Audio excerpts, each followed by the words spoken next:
मक्के गया गल मुकदी नहीं, भावें 100 जुमे पढ़ आइए।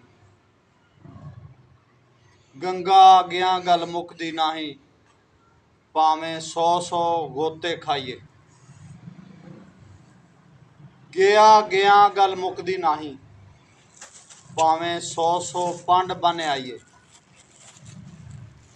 बुल्ले शाह गल उदों मुकदी, जदों मैनू अंदरों मिटाइए। गल सारे इंसान दी अंदर दी हुंदी है।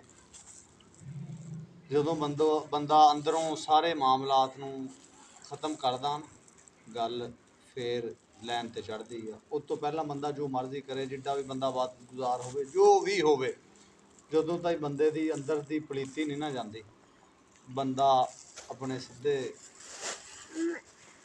रस्ते ते नहीं आता। जो मर्जी कर लो, जिहड़ियां मर्जी इबादतां कर लो, जिड्डे मर्जी हज कर लो, जिड्डियां मर्जी गंगा नहा लो, जिड्डियां मर्जी तलावतां कर लो, लेकिन जदों भी गल मुकदी है बंदे दे अंदर दी मुकदी है। तो सारा कुछ अंदर ही आ, बंदे बाहर लभदे रहने हैं। जदों बंदा अंदरों साफ हो जाता, फिर मक्के ते गंगा जाण दी जरूरत नहीं होती।